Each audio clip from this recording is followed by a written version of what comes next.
Episode 25 of the Green Light Podcast. I'm here with my co-host, Macon Gunter. Can't wait for today. We got a bunch of stuff to get into.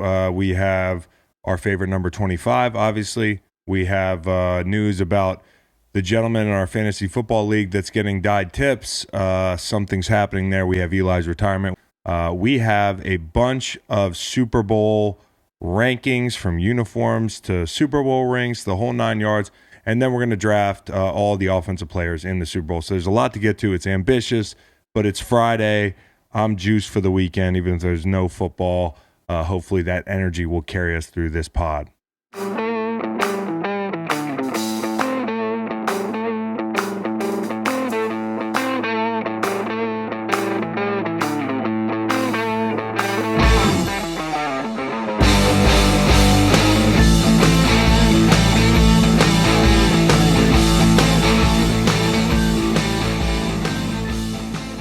Welcome to episode 25, the first weekend that we're getting ready to talk about on the Green Light Podcast with no football. Thanks, Chris. That's right. Back to you. Yeah, it sucks. I don't know what to do this weekend. Well, you need to get your sleep. Yeah. Get your hydration up. Yeah. Because you have Miami on the horizon. Yeah, I got to go to Miami, and the schedule in Miami on the drinking front is there's no hashtag no days off. Right. Nobody. It's not acceptable to tell somebody, yeah, I'm gonna pack it in tonight and watch a movie. Well, hot take. Last call is a good thing. Yeah. And there might not be one. Yeah. On South Beach. Yeah, and that's a scary prospect, but I will be down in Miami next week, making a little money, doing a little content. I will be down Wednesday night, but we will be back Tuesday with another Green Light Pod. But let's get to today's Green Light Pod. This is the 25th episode. Man, time flies when you're having fun. Yeah. Sure does. You know what isn't so much fun is the jersey number 25 I found out. So I'll let you go first, because you told me this was one of the hardest things you've ever done. Yeah, it really was. And rewarding to be on the top of this mountain now with a great selection. Yeah. In number 25, Penny Hardaway at Memphis State. What? And check out this picture. You love it. Anthony Dion Hardaway, before switching to number 1, which makes sense, Penny. Yeah. In the NBA, wore number 25 at Memphis, where he is now the head coach, of course, currently driving a once squeaky clean program right into the ground with current and future sanctions. Yeah, they had the Wiseman kid who's no longer eligible. He's pulling pretty impressive recruiting classes after coaching AAU and the like. But he wore number 25 at Memphis and looks cool. Really? Looked cool doing it. Yeah. And I scoured NFL, NBA, NHL, Major League Baseball, and Penny was I dug deep, found Penny wearing the 25. It's a fine number. I wouldn't pick it, but I was surprised. Yeah, it's one of those numbers that's pretty much for running backs in the NFL. Or a baseball player. You know, basketball, there's so many great numbers around it. Yeah. Disgraced baseball players, I saw. Yeah, there were a few that loved the steroids. Yeah, that's right. Back in there was Palmeiro and Big Mac, Mark McGuire, Barry Bonds, 425. Barry Bonds. There's a number of the juicers, so it's going to be a juicy show. Will you rate my Penny Hardaway pull 1 to 10? 8 out of 10. A little gimmicky, but certainly one that I didn't come across. I mean, he wore the number. Yeah, he wore the number, no doubt about it. On that topic, I really wanted to pick George Brett. Mm-hmm. But he was 5 his whole career. He ended up on this list. I guess he was 25 at one point, maybe. George Brett, to me, is a legend for going viral at spring training. Do you remember when he was trying to tell everybody he pooped his pants a bunch? Oh, no. He was mic'd up. You haven't seen that one on YouTube, go check it out. YouTube, George Brett shits his pants or something like that. My man told multiple stories of pooping his pants. It's not a one-time thing for him. I'm assuming he knew he was mic'd up. I think he was a manager at this point of some sort, or a coach. I don't know what the hell they call him in baseball. I do watch baseball, not into the managers, but he it was during stretch, and he comes over and he's telling the guys all these stories about when he pooped his pants at the Bellagio, had a nice crab dinner in the middle of the Bellagio lobby, did the deed, and then stretch ends, and the guys are uncomfortably trying to walk away, and he's still running them down, telling them stories about how he shit his pants. So that's my George Brett. I'm uncomfortably trying to walk away at this point. But I ended up with Freddie Bolitnikoff. Okay. Yeah, fair pick.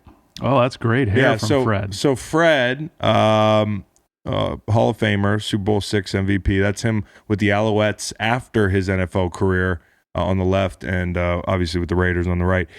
He was the Super Bowl VI MVP. He had swag. He had a single bar face mask.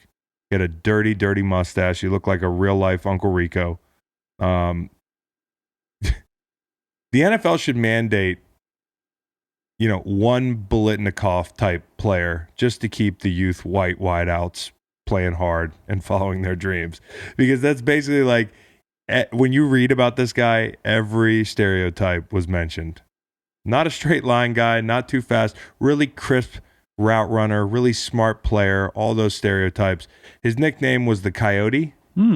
That's great. Yeah, he was a Russian from Erie. He was like, his grandparents were Russian immigrants. He got the stickum from Lester Hayes. He also doctored his pads and his jerseys. He's one of the first guys to do that in the Raiders organization for sure. Al Davis wasn't a big fan of that. And he smoked cigarettes and puked before every game, according to John Madden. I sometimes wonder if you smoke cigarettes before or during a game, which most guys did back in the day. You saw the Len Dawson thing resurface after Joe Burrow. I'm wondering what your pregame meal was. Bologna sandwich? Fried, just no vegetables. Well, no complex carbs. Potato salad, macaroni salad. Some chips. Yeah. Yeah, like just... I can't believe their engines ran on that shit. And Freddie Bolitnikoff looks like a guy who lives in a van down by the river. Yeah. And he's a legend for that. I mean, it's ridiculous to me that was their diet, and that's the way they... By the way, he also recorded 40 receptions in 10 straight years, and that was a record at the time. 40 receptions a year for 10 years. That had never been done before. So it goes to show you how much the game has changed. Also, he was like the AFL. He was like the AFL poster child, back in the day. And we're researching these early Super Bowls. It wasn't like it is now. I mean, there was bad blood between the AFL and the NFL, and the AFL was oftentimes the dog. The first decade of the Super Bowl, and kind of the outcast. So he was kind of the poster child, and yeah. And now he's immortal because we have the Bolitnikoff Award in college football. We do, which is given to the best running back in the nation. Khan. Where'd he go to school? Florida State. That's right. FSU. FLORIDASTATE. It's one of my things. Yeah, why do you have to spell your school? Florida State, Clemson. Listen, others. I think there's a thing where I'm going to lay out of this one so I don't look like a big Virginia fan. Okay. But you can check out the work he does off the field still to this day. 40 years later, he's making a big impact. He lost a daughter to domestic violence, and I did not know this. He has a great organization that, and I quote, we enable young people to reach their full potential through community and education programs that address substance abuse and domestic violence. Bolitnikoff.org. I thought it was a really great site. I was perusing it. Obviously, a sad story that he's turned into, being very productive towards a cause. So Freddie's still doing good work, and he was a hell of a player. That's my number 25. So nicely done. And jump on to youtube.com, subscribe to the Chalk Media channel to see two great pictures you and Cowboy Reed pulled of Fred Bolitnikoff. Yeah, they were great. See, I want to get to some quick bad news. We've been doing a lot of good news, but the doomsday clock is 100 seconds from midnight, according to the Bulletin of Atomic Scientists. That's the closest since the Cold War. Little factoid, in 1991, we were 17 minutes from it. Now we're 100 seconds. So, not to bring the mood down, I'll give you some more trivial bad news. Kevin Backey, our good friend, slipped a disc in his back putting together a back machine. So our thoughts and our prayers are with you as you work your way off of the DL. Kevin Bagkey might be the best guy I know. His name's Bagkey. Yeah, I know. And he's now hurt his back. So what'd you say his nickname should be? Bad Back Bagkey. My back just cracked laughing. This is no bullshit. Get well soon, Kev. Get well soon. Don't take our laughter for apathy. That's right. We care. are empathetic. That's right. Yeah, we care a lot. By the way, this week, also want to shout out Waylon for proposing in a way, and this is my 3-year-old son, a new numeric system to signify if you're doing a number 1 or a number 2. In his system, a number 3 is both. A number 4 is PP, and a number 5 is poo. And I think that there's a level of genius to that because that's a really covert way to say what you have to do. Yeah, I'm with him on the 3 because with number 3, you give number 1 its due. Yeah. No pun intended. Yeah. Number 1 really gets lost when you're at number 2. I said when we started this that I wouldn't get into this. It's too easy to pull you into this stuff. It's too easy. So yeah, that's evidently the new thing is, hey, you asked me when I'm going number 4. Okay. I'm taking a leak. Okay. And nobody's going to know. So we're not going to let Conrath get off the hook here, are we? No, not at all. More friend shout outs. Shout out to Matt Conrath, former NFL player, member of the Fantasy Football League of Gentlemen of Charlottesville, who you saw it? I just saw the picture in real time. Can I see it? Can I see it? Yeah. So we had I don't a picture. think that's what we were after. I think it's way worse. Oh my gosh. Oh my goodness. So let's throw up what we got a couple hours ago. Oh. This is Conrath at the stylist today, getting his dyed tips. Yeah, because those he aren't finished tips. Dead last. It's not just the tip. He finished dead last in our fantasy football league. That's the whole thing. That is the whole thing. I think he waited until he grew his hair out long so he can just cut it all off. And he's got that dark hair, man. Nice full head of hair, very dark hair. We'll post the after on Wednesday's show. Looking like a skunk. But looking like a blonde skunk. That is something. And we should also mention, we would be remiss if we did not mention that Conrath had freaking Lamar Jackson on his club this year. Like a historically good fantasy football season. And we should also mention that Conrath is 6'7", so hard to hide with the Guy Fieri's when you're 6'7". Let me just run through his first few picks. James Conner, Antonio Brown, Stephon Diggs, Jared Goff, 4th round, Trey Burton, 5th round, Tariq Cohen, Danny Dola, Allen Robinson. Cohen was a downer for him this year. Mohamed Sanu, Cole Beasley in there. Interesting draft. Got Lamar late, got DK in the last round, but not enough. Not enough. That's quite a picture. My stomach's a bit upset. I hope he doesn't listen to that. My goodness. Well, we'll get him on the pod here soon. Good on you for honoring. Yeah, that's a man of integrity there. I want to do a quick thing where I ask you a question every week for advice. Okay. You don't have any warning. I did not warn you about this question before the show. There's just certain things I sit around and wonder, and you are a great moral authority. And so we'll start with this question that's been on my mind for years, honestly. I was too afraid to sound dumb and ask anybody, but I'll just do it. Do you tip for takeout? Your timing's wild because I'm about to be a guest on a podcast. Yeah. I'm a CBS Sports radio producer. Yeah. Who is also an Uber Eats driver, and we're going to talk all about this topic. So I've been prepping, actually. Wow. And it's tough for me, too. Usually, no. Wow. And you know Did me. you audible gasp from behind the edit bay there? Now. Serial killer. Really good tipper if I'm dining in. Yeah. But. Well, what's good tipper? 20 is a baseline. 20 is baseline. Yeah. 15, what does somebody have to do to get 15? Something bad. But you're still going to get the tip. Yeah. Yeah. What does somebody have to do to get 0 tip? Punch my son? Yeah. something along. Yeah, you can spill something on me. Got to catch still them tipping. dragging their grundle across my eggs, and Goodness. it's got to be something really bad, dude. Listen, I go to Sticks Kebab Shop. Shout out. You got Brandon. Shout out, my guy. I go there more often Extra than I red should. sauce, please. Yeah, fire roasted red pepper sauce. I mean, I don't know under what circumstance I would tip for just taking the order, because now everything's automated. You get that screen that says, here's what 10% would be, 15, 20. It just goes to the kitchen, doesn't it? I don't know. It's one of those things, because I'm always petrified that if I don't tip doing takeout, one, I'm being ungrateful, but two, because there's things that go into boxing the food, and if the bartender's nice about it and the people at the front are pleasant, I know how hard the folks are working in the kitchen. If I see a lot of moving parts, yeah, I've been known to throw a few bucks. Yeah, well, I've unfortunately kind of done a flat $2 tip on almost every pickup. And maybe that is the way to go. It's definitely not a 20% thing. You'd be insane. Are there any people out there tipping 20% on a pickup order? Very few.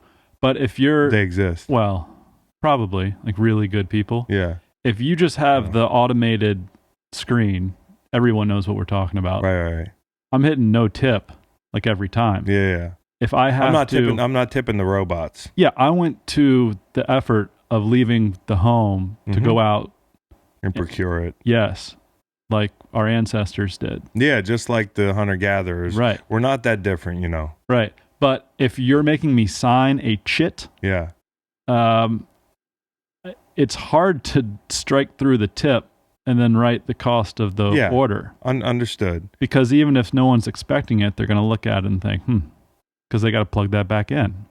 What is the difference between, an uncontacted tribe hunting down a woolly mammoth and me going to Red Robin to get a burger that I called in? There's not a lot of difference. So I think you bring up a good point there. So the verdict is no tipping, no shame on a pickup order, takeout order. Correct. Delivery's different, dining in very different. But if you do decide to leave a tip, that's perfectly acceptable, and you're not weird or a sucker. If you're needing to amass some sort of good karma, that's the way to do it. Yeah, okay, good. Quick music shout out here. Old and in the Way. That's some heady stuff there. Some bluegrass. 1973 recording of the album Breakdown. It's like a live deal. It's the Jerry Garcia and all his heady friends doing bluegrass. I actually prefer it to non-live Grateful Dead stuff. Oh, heaven. I also want to shout out the pizza tapes. That's something I just came across. I meant to say heavens back there when I said heaven. Yeah, well, it happens. Like when you're doing this stuff, sometimes you drop a syllable or a letter. Yeah. Pizza tapes. Garcia, Grisman, Rice, 1993. They get together at, I guess, Grisman's house. And what do they just record an album? I don't know if they're going to do anything with it. They're just fucking around playing music. It's all acoustic. And a pizza delivery guy steals the Garcia's recording. And next thing you know, was all allegedly, but this is factual. It shows up in New York City on the radio, and people are freaking out. They're like, "Man, what a great project they just released on purpose." And the guys were pissed off because of licensing and all that stuff. But eventually, in 2000, they released it. So check out Old and in the Way. Unless you're an old hippie, you probably don't listen to that stuff, or a big bluegrass fan. This is all newer, deep dive stuff for me. I'm enjoying it very much. Pizza tapes also. So let's get to Eli. What about my music? Oh, yeah. Is it another Backstreet Boys song? Well, I opened up my music application. Yeah. And I did not download a song this week. So the last one in the queue is Still Larger Than Life by the Backstreet Boys. So we can just power through that. Yep. Okay. Been an inactive week for you on the music front. So Eli's retirement, that's the big news. Reported earlier this week that he was going to do a press conference today. He did. Did you watch the press conference? I've seen some clips. He went with now, I guess, the standard issue in the Meadowlands with the navy suit, white shirt, black tie. Boy. Yeah. They just have him on a rack there at MetLife. I really think they do. Yeah. Coming and going, It might have been Joe Judge's suit.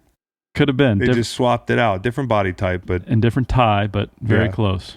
So, obviously, a long, productive career for Eli. The debate that's raging is he a Hall of Famer or is he not? I'll just get it out of the way. I think he is. You?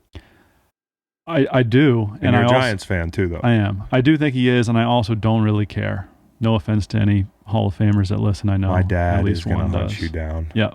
No, I don't know that he does listen. Nah, he does. I think you're okay. He does? Yeah. We spoke about it. Oh, you did. Fuck. Hey, what's up, Dad? So I think he's a Hall of Famer. I mean, 16 years. He's 500 at the end of all of it. And 250 million is the operative big number figure here. And, at the end of the day, he beat Tom Brady in 2 Super Bowls. I think when they're digging up our bones in thousands of years and finding our old Sports Illustrateds that are mummified, they're going to be like, who the fuck was this guy that beat Tom Brady twice? Tom Brady was this mythical figure. Who was this funny-looking guy? Oh, he went 500. Can't be. But yeah, he stepped up in big moments. He's one of 2 Super Bowl MVPs that won it twice. There's, of course, a rumor about the first MVP that he won against the Pats. And, the fact of the matter is they scored, 17 points? 17-14, yep. Yeah. So it's as 14-point dogs. As 14-point dogs. There was a rumor that they didn't want to give the trucks to the entire D-line, so they were like, yeah, we just got to, this Cadillac has got to go to Eli, and that's where it stops. The D-line was the dominant force in that game, but he made throws when he had to. Interestingly, he was my first NFL sack. Yeah. My first NFL sack, I beat McKenzie. I think it was on an inside move. And then he was nearly my last. I sacked him the day before. The next morning we went to the hospital, and Luke, my youngest son, came along. And he was my second to last quarterback that I sacked in the regular season of my career, and my first one. So he made a really great noise when you sacked him. Give it to us. And what are some other noises that quarterbacks make? Ah, fuck! Ow! And Eli's again? It's just like a human whoopee cushion. You know? Like landing on a big, rich, high thread count, duvet-covered couch cushion pillow. Like when my kid lands on a stuffed animal, it's just like it looks luxurious. It was luxurious to sack Eli Manning, but I always respected him. He wasn't the most mobile, so it was nice when you got there.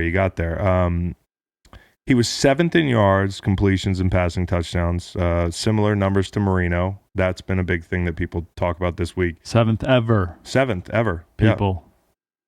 8-4 in playoff games career with 5 wins on the road. And this is where it's remarkable. 10th in game-winning drives. And, of course, part of this is a large sample size, but you don't get to play quarterback in the NFL for 16 years. And, by the way, didn't miss a single game due to injury. 210 straight. Nice to not be fast because, you take the whole soft tissue thing off the counter with Eli. But he was tough.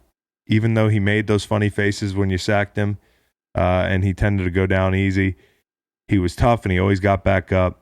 He beat the 18-0 Pats, and a lot of times when somebody does something that iconic like a UMBC, and I hate to bring it up, but we can laugh now, or a number of other big upsets. Can you think of any iconic big upsets? Miracle on Ice, App State over Michigan. These things are lightning in a bottle type occurrences. And I think what separates him from being fluky was that second Super Bowl. I mean, that was the thing that to me solidified him being a Hall of Famer. And that's not normal for that anomaly to happen twice, which makes it not an anomaly before you correct me. But and he wasn't managing either of those ball games. No. He was the MVP. That throw to Manningham in the second Super Bowl.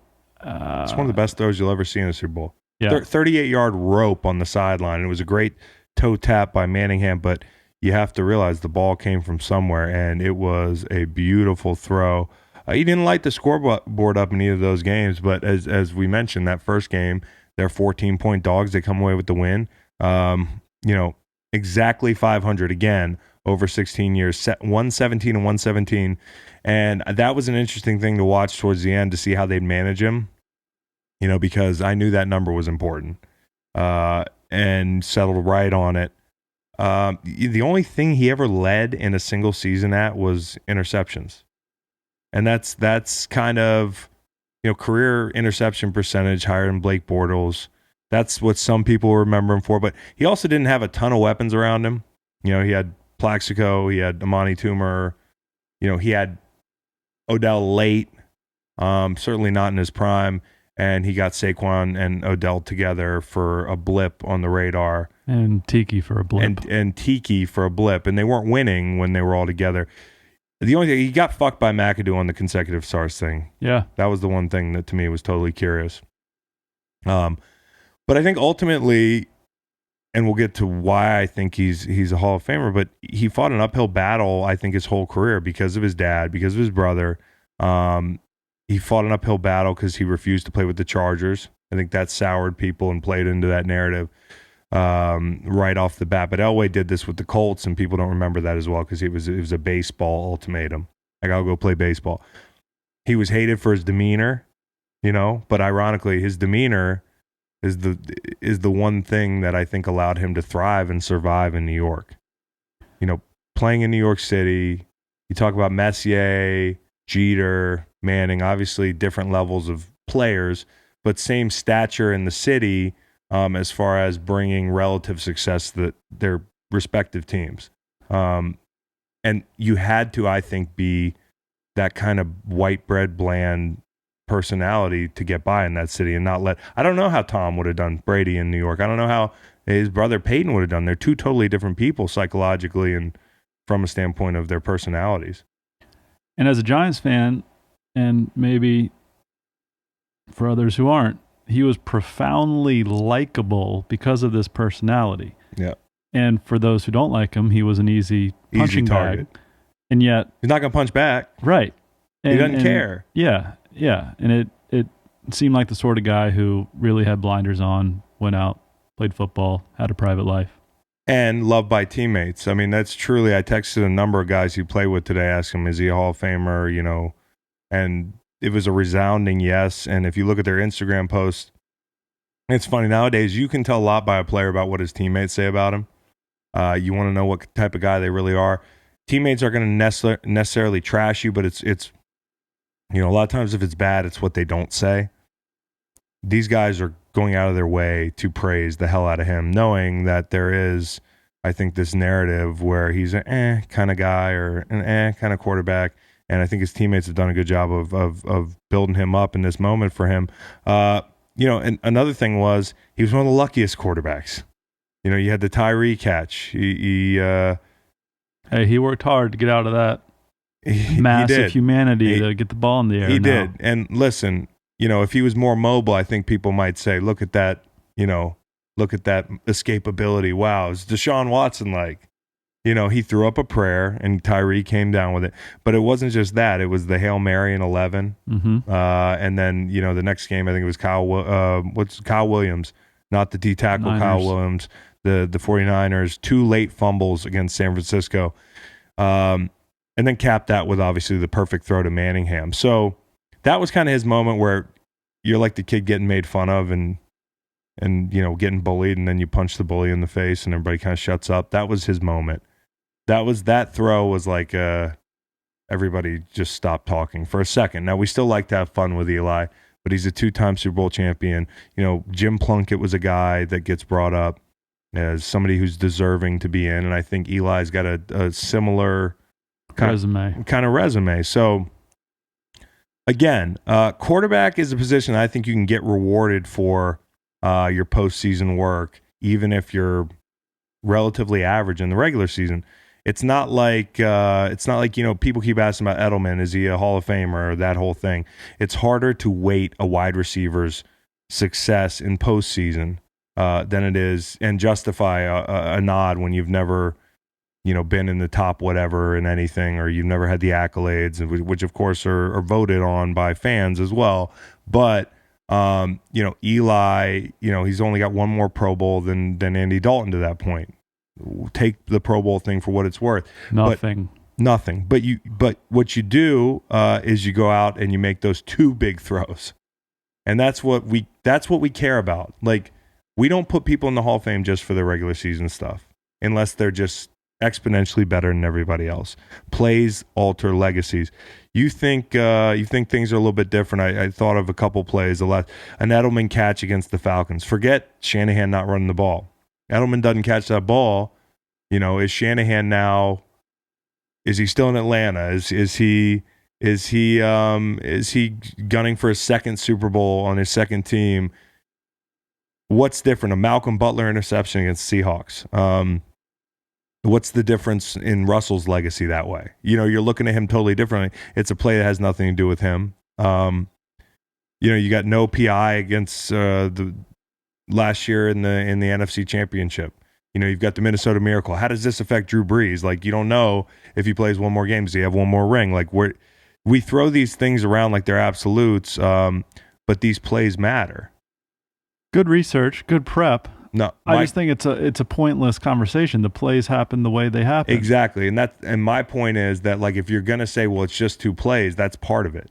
I mean, it's part of it, or else we're gonna start going back and doing revisionist history on all these plays. I mean, Mike Jones on the goal line, Jeff Fisher. It has nothing to do with what Jeff Fisher did or didn't do as a coach. Like, this is football. Yep. Things just happen or they don't, and it happened at the right time for Eli. And we talked about that playoff record, the road wins. Scott Norwood, Jim Kelly. Yes. They're just I get it. But it's so if you're defensive Eli, and I could sit here and talk about, hey, he's got the same stats as Marino. Hey, he's got all these great stats that have a lot to do with longevity as well, which is relevant, but the stats aren't going to get him in. It's the Hall of Fame. Joe Namath is in there. Joe Namath is in there not for his stats. He was not a remarkable quarterback on any statistical scale. He did a big thing for the AFL and won the big game and was Broadway Joe. Well, Eli thrived in the big moments in the biggest city, and that's what puts him in the Hall of Fame for me. And there are a lot of very imperfect quarterbacks in the Hall. But my biggest takeaway as a sociological study with Eli is, like, it's funny to me that we're all so imperfect as sports fans and people, and he's probably the most like everybody else. His career is the most relatable to you and I's day-to-day, or people listening to this pod. You would think he'd be more relatable, but people hated him. Like, even his successes were shrouded in, like, just a shit show. It was like, made mistakes, screwed up, had really low lows, had really high highs. That's like everybody. And you would think it would make him more likable, but it drove people away in a lot of instances. Yeah, I would argue his lows weren't particularly low, and that the Giants were always... There were very few years where you were thinking about the draft in week one. You had Eli at quarterback. If the right pieces are around and they perform, you're going to have a chance with 10 at quarterback. Now, I think you're good when you can just call him by his jersey number. Yeah, 10. Well, 10, and by the way, they're retiring that. Is it the number or the jersey? I don't know. Another thing I care a little about. You need to retire the jersey and let people wear what numbers they want to wear. Yeah. Because I might want to wear 10. Right. I might be a kid that wants to wear 10. I might be the next Freddie Bolitnikoff. There might be a young man right now who would like to come to Virginia and wear 50. I think that person should be aware to wear 50. I agree with you. Shout out to Ralph, though. So I think at the end of the day, it's funny to me that people were so anti-Eli when he really gave us no real reason to hate him, other than just not giving us much of a reason to. He came up in the meme The meme portal. Meme portal. He was in the meme portal before there was a meme portal. Hey, I got one for you. Yeah.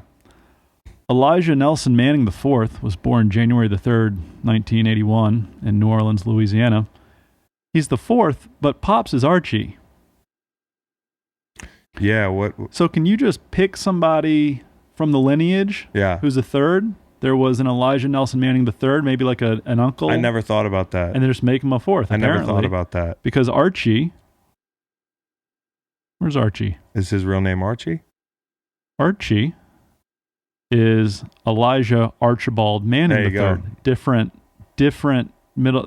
you got to have the same name, I thought, to add the Roman numeral. I think you just need to have the first and last name, don't you? Okay. Yeah. I didn't know that. Yeah. I guess that's funny that there were two Eli Mannings all along. Yeah. And it wasn't just the good Eli and the bad Eli. It was...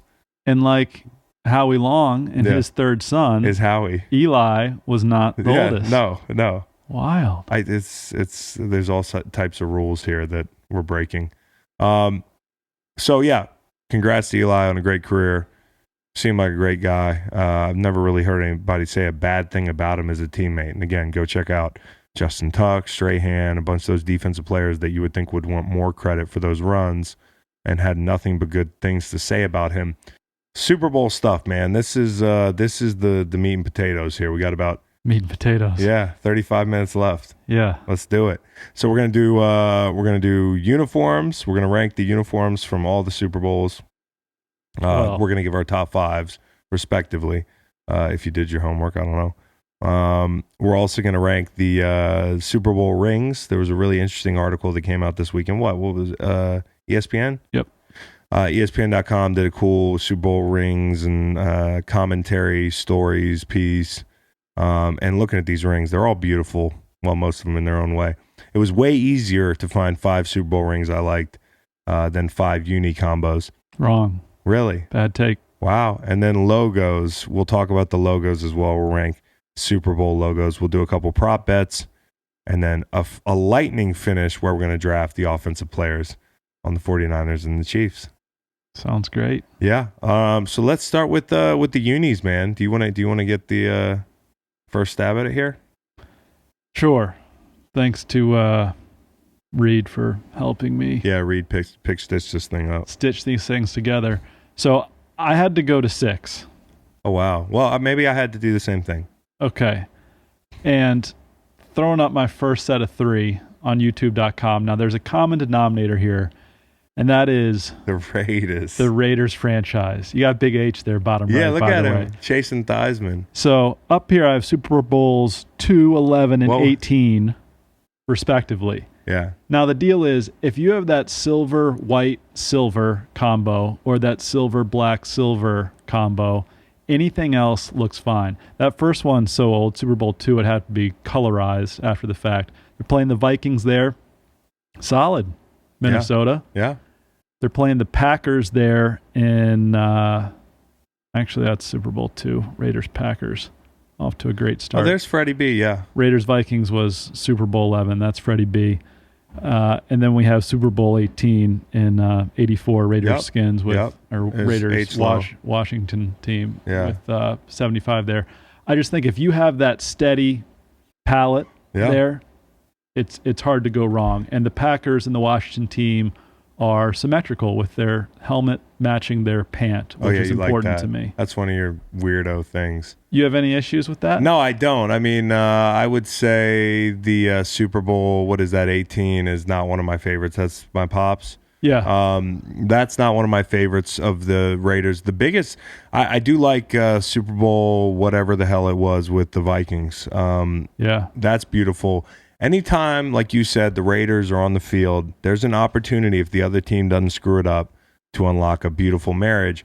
Now, a near miss here to me was the Super Bowl, more recently the Brad Johnson Super Bowl, the Bucks. Big near miss. If they had gone creamsicle. Well, yeah. Could you imagine? Yeah. That would be elite. Elite. It might be the best Super Bowl of all time. But they went like pewter, maroon, pewter. Pewter is one of the worst colors that the eye can comprehend.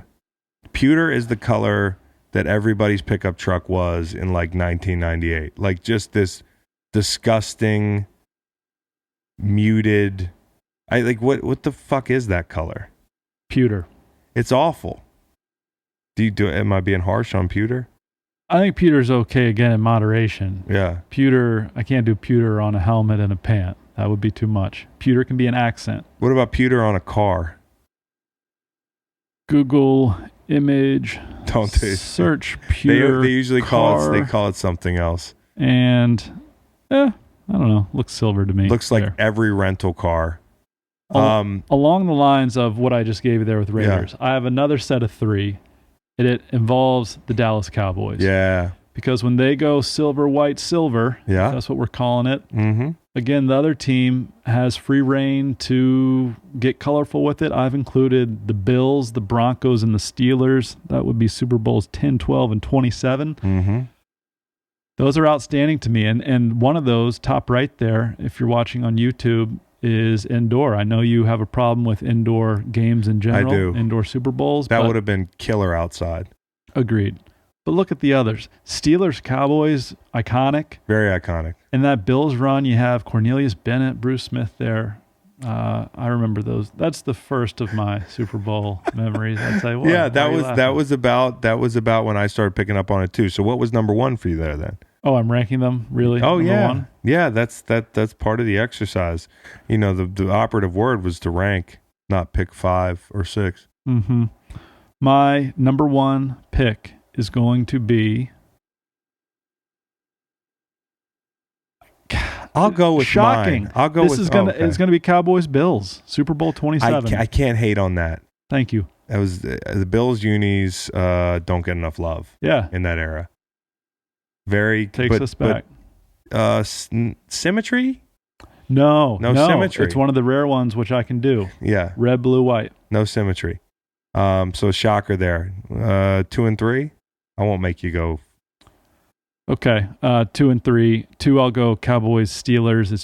It's too good. 3, Which Super Bowl was that? 13? I'm going 10 Cowboys, Steelers. Was that 10? Well, there were multiple. Yeah. And I'll round it out with Raiders, Packers, Super Bowl 2. Wow. Not a bad list. I thought we'd have more disagreements. Here go mine. So as you're looking at this is my 5 and my 4. Super Bowl 4 is my 5. That's the Chiefs, Vikings, Chiefs in the red tops with the 10-year AFL patch, the anniversary patch, and then the oversized arrowhead. I love their unis. Always have. They looked even better back in the day in those grainy pictures. And this was a muddy day. Minnesota could show up in the all whites on multiple occasions on my list, but I wanted to keep it fresh, so I didn't put them twice. So yeah, that was a nice one. That was the cigarette day. So Super Bowl 13 is my 4. These are, again, flagship unis. They looked especially good when the sun went down. Cowboys, Steelers. When the sun went down in Miami, I believe it was. We're looking at palm trees. Couldn't be anywhere else. Jacksonville didn't have a stadium yet. Tampa. I'm not sure if Tampa had a stadium back then. But beautiful, iconic. Not a Cowboys fan, obviously, bleeding green here, but got to give respect to the iconic unis. Number 3 for me, and this is 3 through 1. So Super Bowl 1 is my 3rd pick, and that is the Jets and the Colts. Wait, no, that's not Super Bowl 1. That's 3. Super Bowl 3. Right. So Super Bowl 3 is my 3rd pick. I love those Jets all whites. And something about those, if you look at this picture, you're watching on YouTube.com, their green used to be like electric green, like Green Lantern green.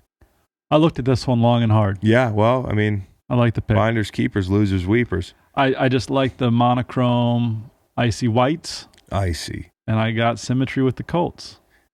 Cocaine white down in old my. Not that anybody was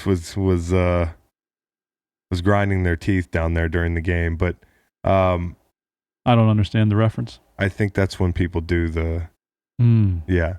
Can you imagine though, just in general, what Joe Namath did in that city that week? No. no social media, no 24-hour news cycle. Joe Namath in Miami, Broadway Joe, getting ready for a Super Bowl, getting ready to go win a Super Bowl. So that's my third favorite. My second favorite would be Super Bowl I, and that was Chiefs in the all whites again. Chiefs showing up, and the Packers in the green tops, yellow pants. I need to talk to you about something. Yeah, talk to me about it. I struggle even in the college game with the helmet. Yeah, that has a color to it. Yeah. And the white. Oh, you do? Can you help? No, I can't help. That's something that just never bothered me. Okay. You've got a lot of idiosyncrasies with your uniform palette. Yeah. My number one now, this is a shocker. This is going to shock some people. Are you surprised? Yeah. You're looking at it. Okay, this is last year's Super Bowl. I thought it was dragged down by... Now, these are two uniforms I wore.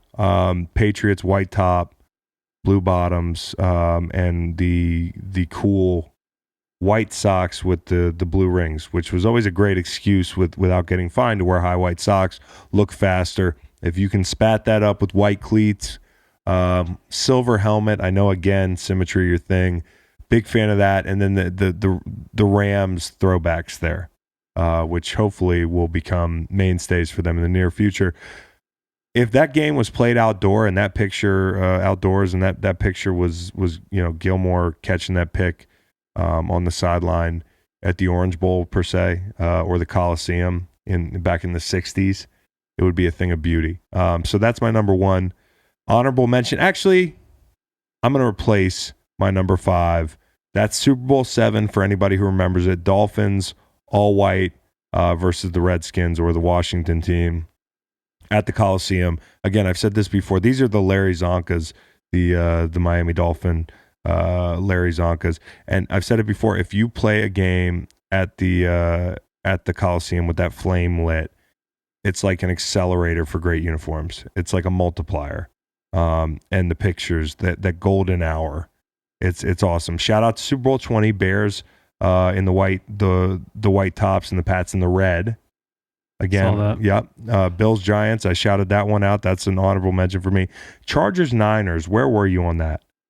Yeah, in conducting this exercise, I realized that I'm really not a big fan of the color red.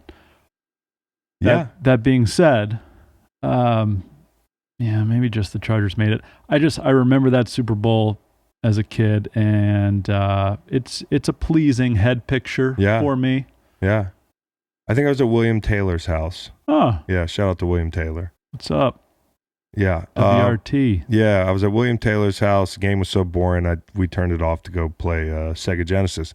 I need to talk to you about Pat's aways quickly. I cannot stand my side here, my side panel of blue. Yeah. I hate the Pats unis, and they're so close. Yeah? What could be done to fix them? The alternates that they wear that are navy and just have like the big orange or red shoulder. Yeah, you like those. Perfect. Yeah.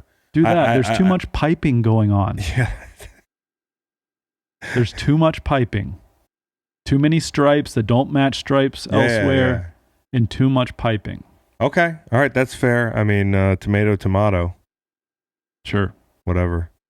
I don't know if that's the applicable phrase. I think it was more like to each his own. But bad Super Bowls. And by the way, I shout out Rams Titans. Faith Hill at halftime. Snow day. Got to sneak out of the house that night. My folks were away at the Super Bowl. Snuck out of the house. Smoked some cigars. Yeah. That was a beautiful color combo. Electric. It's easy to stay awake watching that game as a kid. Bad for me was Rams Pats. And the irony of this Super Bowl 36 is that they were my favorite with the different unis last year.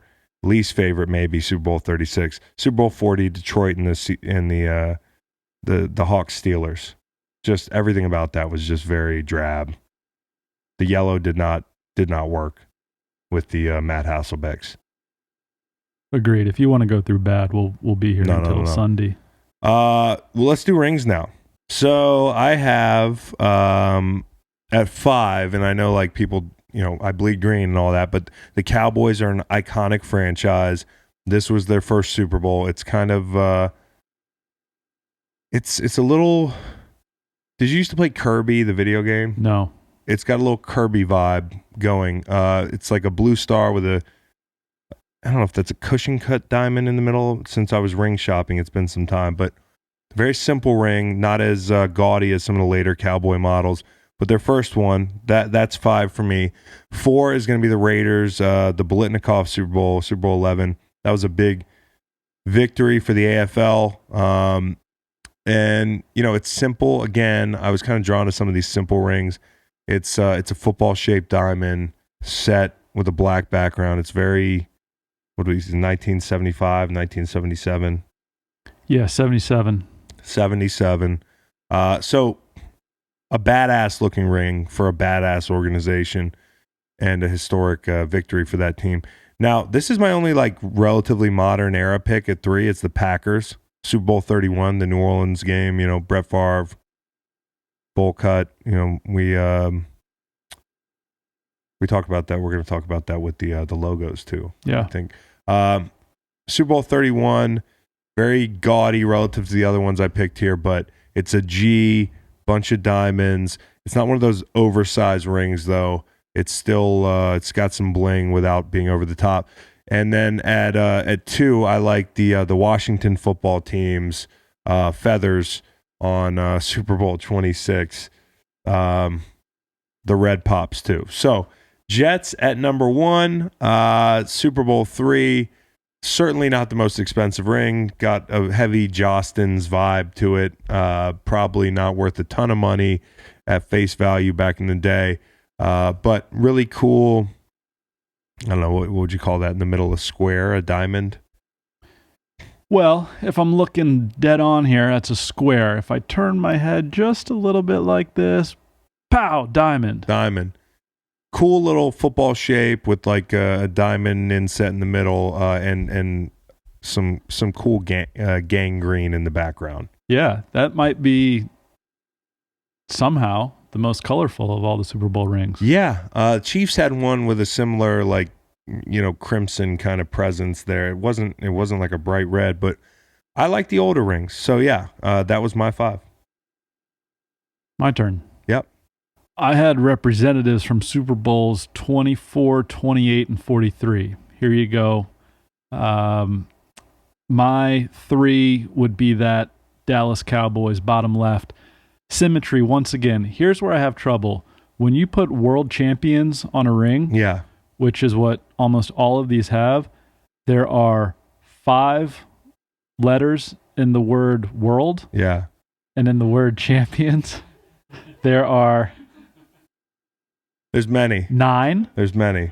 And when you put world on one side and champions on the other, it's out of balance. It's bothersome. And it bothers my eyes. So when the Dallas Cowboys, which just 1 letter difference in those 2 words, Yep. On either side, I like the symmetry. They had 4 Super Bowls at that point, all represented with big old diamonds there. Yeah. I think that gosh, I'm changing my 2 to 1 here. I'll go Pittsburgh Steelers. Yeah. When they won their 6th to go to Sixburg, Pennsylvania. Yep. They got Pittsburgh Steelers there on the left, world champions on the right. Very balanced, symmetrical, some color pop there with the Steelers logo. Yeah, that's nice. And then top 49ers, when they have 4 rings in the 80s, they go funky font there with 49ers. All 4 80s years are represented. I might amend that just because very few dudes on that team would have been a part of all those years. And that's a little odd to have other years. A little bit odd on there. So maybe I'd stick with that Pittsburgh ring at 1. But I just like those. They are gaudy, but it's a Super Bowl ring. Symmetry's the key. And listen, I have 2 gaudy rings. And I didn't include them in my rankings, of course, because that would be unfair. I would have to just put them 1 and 2.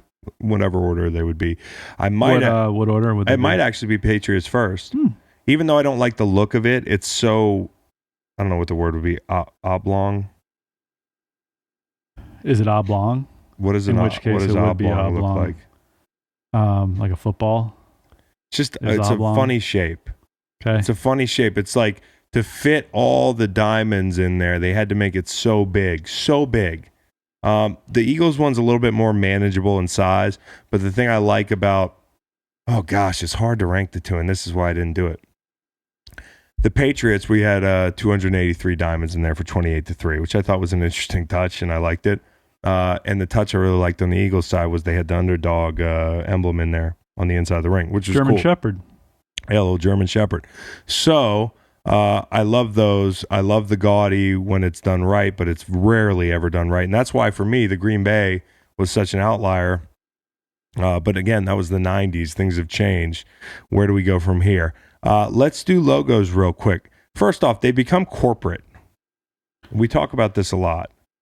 Said Landor or Lander, the agency that worked with the NFL to create the system, quote unquote.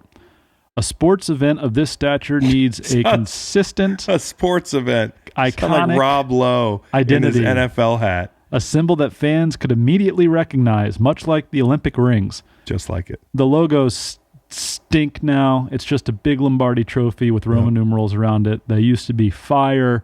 This is a well-worn path we're going down here. Bring back the cool stuff. What I didn't realize is when they started with these stank logos was the first time the shield, speaking of Rob Lowe, ever appeared on the Super Bowl logo, and it appears on the Lombardi trophy. Oh, wow. I don't like that. Yeah. I don't like anything about it. I think we got to go back.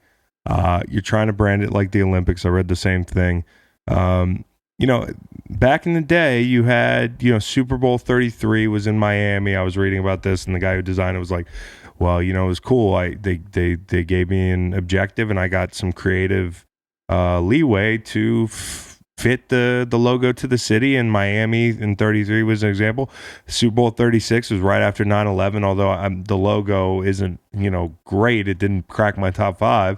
There was some American flag stuff going on in the logo, so you had the liberty to, no pun intended, do what you'd like to do with that logo. And now I think the big shift is, you're not just putting it on paper. There's a big licensing component, and how do you reproduce it in print is one thing, but how do you, what would sell on a sweatshirt? Honestly, I'd take 100 Super Bowl 30 logo hats, sweatshirts over any of this bullshit they have now.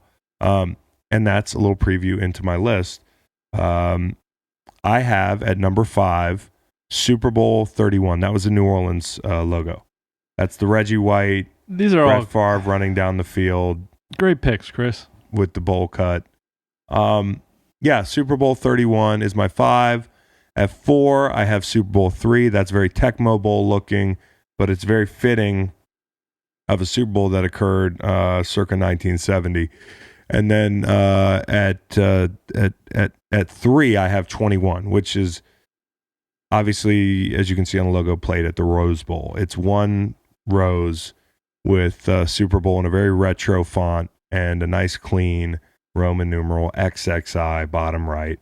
Simple, beautiful. These are beautiful logos. Now for my 2 and 1. My number 2. You sound like Eli Manning when you said it. Okay. All right. My Super Bowl logo number 2 is Super Bowl 30.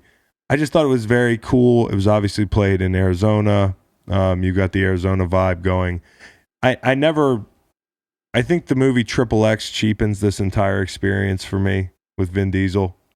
But you went with XXX. Yep, XXX. How would you describe that? I think the color scheme is really nice. Yeah, you said it was in Arizona. Yep, it looks like Arizona in a logo. Agreed. Anyways, number 1 for me is symmetrical as heck. As AF. As all get out. And number 1 for me is Super Bowl 27. And that was another Rose Bowl one, so I'm cheating. We all love the Rose Bowl. I love the logo. You got 3 roses here. 2 of them haven't fully matured yet, flanking the nice mature rose in the middle there. And bloom. And it's blooming. Yeah. And the color palette, again, it's a little bit of green, red, and blue. Beautiful. I'm going to show you how easy this is by showing you 3 simple logos that I loved. If the NFL wanted to mandate, hey, all we need is red and blue Oh, yeah. because that's what the logo looks like, this is how easy it is. My top is going to be your top. Super Bowl 27. Nice. Yep. It's awesome. I think the Rose Bowl is a cheat code to throw a rose into the logo. Every Super Bowl should be played there. Luxury seating be damned. Yeah. Capacity stadium be damned. And then those 2 beautifully symmetrical Super Bowl logos from 22 and 26. That's how good I am at reading Roman numerals after this exercise. Yeah, you're good. They're 26 wasn't on my radar, but that's pretty cool. Why is the football shooting up like a rocket? Why is the football shooting up? They shoot that one at the NASA headquarters in Cape Canaveral. Super Bowl 26, as most know, was played in A Minneapolis. space station. What the fuck is that ball shooting up like that for? Well, you needed to add a little depth to that logo. Metrodome? Yep. Metrodome. The Washington team beat the Buffalo team. And then I looked at these for too long and went through a time where I started to not like them. Yeah. But not as much as I don't like the corporate ugliness of what we have now. And then I came back around, and they're all just wonderful. Good. Because they are unique.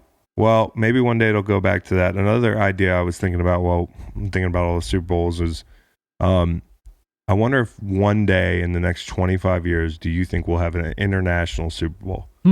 25 years. Yeah. I say yes. Yeah. I think it's always been on their agenda. I think you're going to run out of new stadiums to build and promise an event, because that's kind of the flow of this whole thing. The city says, well, if we build a stadium, we get the event, and it's probably never worth it in the long run. But when you look at international, it's hard to think of a place where you might play it in the dead of winter. I mean, there's almost all of England's out unless there's some spectacular indoor stadium. Maybe Australia, Rio. I'd be down for that. That'd be a fun trip. It's not like you're pricing out any people going. First thing that came to mind for me was London, just because we've already seen games there. Yep. But you're right. We might have to go indoor there, which isn't the worst thing in the world if the stadium's right, as evidenced in Minneapolis. That thing's a beaut and has big windows. Big windows. And also, one of the best Super Bowls of all time was played there. One of the best Final Fours of all time was also played there. You're right. So the ring stories that I forgot to mention was, and these are some of the stories from that article on ESPN.com. So the Jets, they won that Super Bowl III, and Joe Schmidt, the center, he lost his ring surfing in Hawaii for 4 decades. 4 decades. A lifeguard found it, stashed it, and when he died, the lifeguard, in 2011, his niece found it and returned it to Joe Schmidt. Lifeguard, what you doing, bud? 40 years, bud. It's not like it was an ambiguous design there on the ring. I wonder if they had their names on those rings. I mean, even if the name wasn't on the ring, don't you wonder if it was maybe somebody who was on that Super Bowl team? Well, yeah, you could narrow it down. but at what point? Put out an APB and say, yeah, hey, I got your ring, bro. Whoever. Yeah, it's not like a really cool shell you find on the beach. No, it looks way different than a shell. Not quite finders keepers. Joe Green lost his too. He dropped it out of a car window and got run over by a car in front of him. It was misshapen and eventually fixed. You wonder, whoever ran it over has no idea they ran it over. Somebody's out there, and that person ran over Joe Green's ring and has no idea. That's pretty interesting to me. Drew Pearson, the guy who just got snubbed from the Hall of Fame, lost his in Studio 54, which is another nose candy hotspot. I'm not accusing anybody of being. That's what I think about when I think about Studio 54. Is a bunch of people hopped up on drugs, dancing to shitty music, and that's what people were doing that night. And nobody kept the ring. The janitors found it and returned it to Drew Pearson. If you lose a ring now at a big nightclub, what are your chances of getting it back? 1 in 100. I think it's higher. I think it's like 10 in 100, which would be 10%. So you're saying maybe 1 in 10 there? Yeah, 1 in 10. Okay. This is another one. Jim Plunkett left his in a fanny pack. Very era appropriate. Overnight. Got his car broken into. The fanny pack was gone. He's like crushed. A year later, a construction crew finds the fanny pack in the bushes, and somebody stole the money but didn't take the ring. Mm. And then, well, I'm not going to tell this story because it's much more serious. Okay, good idea. Yeah. So that was the Super Bowl rankings. Did you have any prop bets real quick before we draft this team? Yeah. I sure do, Chris. Who will the Super Bowl MVP mention first in his speech? These are out. Teammates at plus 150, God at plus 210, family or family member at plus 550, a city at plus 800, a coach at plus 450, an owner at plus 1400, Golly. or none of the above plus 500. You're a Super Bowl MVP. Who do you think first? Well, I probably think the city. And those are good odds. Those are good odds. Yeah. That's the best value out of those prop bets. Although, if the Niners win, are you thinking San Francisco when you're playing in Santa Clara and you're probably not living in either? Thank you, San Jose Tech Corridor. Thank you, Silicon Valley. Thank you, Silicon Valley. Also, hello to our friends in the Bay Area. Right. Now, if Kansas City wins, yeah, that's going to be at the top of mind for a lot of those Missouri. guys. It's going to throw people off. Yeah. I think God is a good bet at plus 210, yeah? Yeah. Plus 800. If you want to be safe, go with God. I like what you said with City. Family, too. I mean, nobody's going to think they're family first. That's last usually. Yeah, because, well, you're going to thank an individual. It'd be like your wife or, like your kids. You do that at some point because there's too many family members to name right off the bat. It could get awkward, right? Yeah. You gather your thoughts. You thank the shit out of your city. I like city at plus 18 or plus 800. Will Fox broadcast, shout out Joe and Troy, mention the point spread or total during the broadcast? Yes, plus 170. No, minus 250. No, minus 250. Will a fan run onto the field during the game? Yes, plus 700. No, minus 1600. I mean, you all you need to do to qualify as a fan is sit in the stands, then run back onto the field. Would that be illegal for me to lay big money down and just run on the field? Probably tell somebody like me to lay big money, and then I'll get you afterwards. A cut. Yeah. Shout out to the FBI. Don't do anything to us. Will any player propose to his girlfriend on the field after the game? Yes, plus 500. No, minus 900. That's probably a no. I would think a no. Don't you?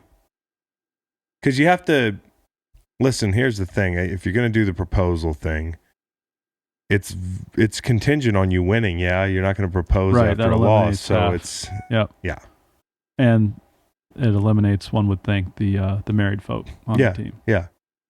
Okay, those are a few I liked. I made one up. Okay. Over. Are you taking the over or under on Jason Kelsey's sweet shots? Under, because Jason Kelsey probably won't be there. You don't think so? I'm guessing. You don't think so? Will he? Inside information, he's going to be in Miami. Huh. He's probably going to be in a suite, I bet. Brought the family down. What's your number? 2. I would need to count on a couple of Travis's touchdowns, I reckon. You need a Travis touchdown, maybe an MVP. Which I think is very plausible. I think you said a good number there. I'll say I have to see Jason Kelsey. If you take the over, I'm going to set the odds at plus 500. I think 2.5 is the right number. I think it probably lands at 2. I'll go under. Okay. Gotcha. And what do you think the odds should be for under? I don't know. Not so good with odds. Andy Reid punting the ball graphic of some sort. Or throwing the ball. It was the pump, pass, and kick? Pump, pass, and kick. Did he do it? Where did he do it? In L.A. back in the day when he was a little kid. It was in L.A. But he was a big little kid. Yeah, no, I know the clip. Plus 350 is what I'm setting it the odds at there. I'll say... I'm taking that bet. I'll say we don't get it. I'm saying we get it because last week he threw the penalty flag and that kind of went viral. They were doing side-by-side. So plus 350, I think, is realistic. Okay, time to draft the players and get out of here. Offensive players here. Very strategic by you to wait until the end of the pod when I'm mentally exhausted. I'm fatigued. Yeah. We're going to draft. The draft pool is the players playing in this football game. Yes. And we had a coin toss of sorts yesterday. I wrote a number on the whiteboard here in the office. Right. You were to say whether it was even or odd. You said even. The number was 1,431, which is odd, which puts me on the clock. Yeah, it does. Will you say something for like 3 seconds? Say anything you like. Super Bowl is coming up, and we're going to draft the players on offense. And you guys might be interested, and you might not. Do you get it? I get it. I'm on the clock. He's on his laptop, and he's got the on-the-clock sound. So, with the first pick, yeah, in the Super Bowl offensive player draft. Oh my God, going smoothly. Team Macon will select Patrick Mahomes, quarterback, Kansas City, and that would put Team Chris on the clock. And it's a snake draft, by the way. Yep. Chris has second and third picks. Yeah, and I'll take both the stud tight ends. I'll take Kelsey and Kittle. And, judging by the fact that you took Pat Mahomes, I'm going to have to take Jimmy G or Beathard with the last pick in the draft because you can't draft two quarterbacks. Right. We agreed on that. Limit one QB. You can't cock block the other guy by, drafting Jimmy G 4. I still would snag Beathard, and I'd feel pretty good. But I'm going to take both those dynamic tight ends. First Super Bowl with 2,000-yard tight ends on both sides. We're going to need to attack the middle of the field with Jimmy G. I like these guys. And Kittle can play fullback in 21 sets. You might have just won the draft with that power play. That's stunning. That really is. Okay, well, I have no choice but to go with Tyreek Hill at 4. You sure with the character issues? Yeah. You okay with having a guy like that on your team? Yeah, I need a figurative weapon for quarterback Mahomes. Oh, my goodness. Well, you just played right into my hand. Well, I have the 5th pick as well, dog. Oh, fuck. But what did you mean by that? Huh. Well, I wanted your team to have low character. Okay. With the 5th pick, I will take the best back on the board and Raheem Mostert. You fucking idiot, dude. The backs don't matter. There's no really great backs on this board. Okay. Yes.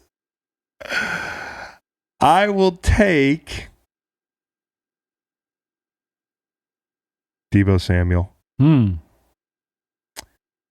And he has 0 touchdowns in the last 6 games, 5 receptions or less in the last 8 straight. Breaks a lot of tackles, physical, a lot of in-breakers. I'm betting on him getting well and getting multiple touches north of 5 in the Super Bowl, especially with me coaching this offense. And probably he's going to find the end zone, so I like Deebo. Okay. You have one more. Oh, gosh. Every team needs a dominant tackle, don't they? Mm-hmm. So if you're looking at me now, I have, 2 of the best receiving tight ends, individually the last decade or so. I have Deebo Samuel, an up-and-coming physical wide receiver, a lot of yak. Now we just need to protect Jimmy, and I'll take Mitchell Schwartz. 88% grade or an 88.0 whatever the fuck that means, grade on PFF. Yeah. Also a really good right tackle, though, to be honest. Played against him a lot. Okay. I will go.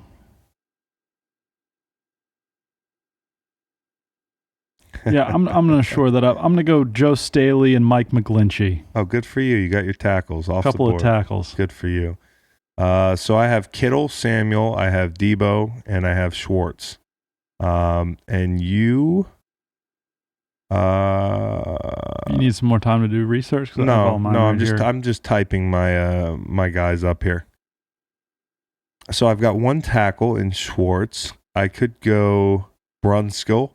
You could. I could go Eric Fisher. That's right. I think I'll take Eric Fisher. Okay. Yeah. Nice. Yep. You have another pick. Yep. So I'll take Eric Fisher and... Now, Eric Fisher is a fine player. And he's going to play well with his other tackle, Mitchell Schwartz. But we need somebody to run the rock, don't we? I have a feeling, and do I get a healthy Tevin Coleman? Sure. Okay. I'm going to take Tevin Coleman with my sixth pick. Okay. Power back. Got the speed to hit the home run, but's not afraid to run it right inside tackle. We're going to get in that big wing a lot. Collapse the edge down. One cut, bounce outside. Or just hit it downhill. We're throwing the ball around the yard, so we're taking Emmanuel Sanders and Sammy Watkins. Good for you.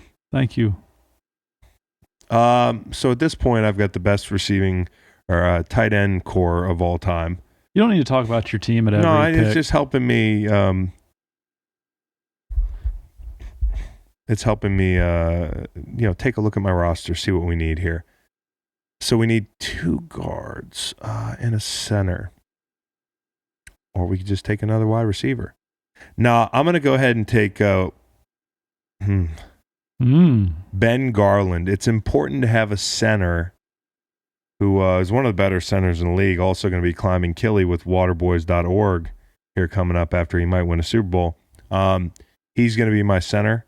Okay. Jimmy G is comfortable with him. So we'll take Garland.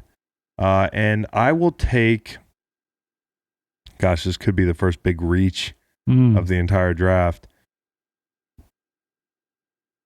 No, you know what? I'll do it. Kendrick Bourne. And who would you say that is? Wide receiver. Okay. For the San Francisco 49ers, number 84. We need a second guy. Wasn't on my big board, but that's okay. That's a nice pick. I will go. I really should know how many picks I have left. Let's see. 1, 2, 3, 4, 5, 6, 7 off the board for me. 8, 9. Let me go Stefan Wisniewski. Ah, fuck. And Laken Tomlinson. Those are my guards. Ugh. Guard is going to be an issue for my team.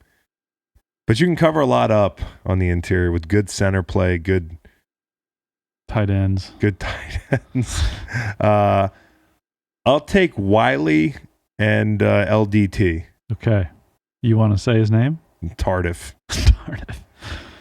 Okay. Two guards, Wiley and LDT. Okay. How many picks are left, Chris? Well, I've got 1, 2, 3, 4, 5, 6, 7, 8, 9, 10 players, so it looks like we both have one more. 8, 9. We both have one left, huh? Yeah, I've got Kittle, Samuel. I've got Kittle, Kelsey, Debo, Schwartz, Fisher, Coleman, Garland, Bourne, Wiley, LDT. That's 10 players. Okay. I have Mahomes, Mostert, Tyreek Hill, Emmanuel Sanders, Sammy Watkins, and I have my tackles and my guard. So I have 9. So I have 2 picks remaining. Yeah. I wonder why that is. Did we just fuck this whole draft thing up? I don't know. We'll see. We'll see in a bit. If I do have 2 picks left, I'm taking Juszczyk. Golly, we let the fullback fall pretty far, but I didn't need a fullback because Kittle's going to do that for me. And I don't either. I'm just keeping away from you. And I need my center. I'm taking Austin Ryder. Oh, that's great. I'm going to take Breida to round out my 11. Now, let me make sure I have everybody here because the only way we lose this game is if we don't have enough men on the field. I've got at center Garland. I have Wiley and LDT at guard. I have Schwartz and Eric Fisher at tackle. That's 5 linemen there. Now we're going to be in a lot of 2 tight end sets. Again, not to remind you, but we scooped up Kittle and Kelsey. That's 7 players. And at receiver, we have Debo and Bourne. Oh, I forgot to draft a quarterback. Yeah, and Jimmy G. Yeah. Right. So let me not draft Breida and let me make that Jimmy G. Got it. I was wondering what the hell was missing. Obviously, it was the quarterback that from pick 2, everybody knew that we were going to snag. My O-line is Staley, McGlinchey, Wisniewski, Tomlinson, and Ryder. That'd be 5. Okay. Oh, yeah, and this is where it got weird because I don't have a tight end. Right, okay.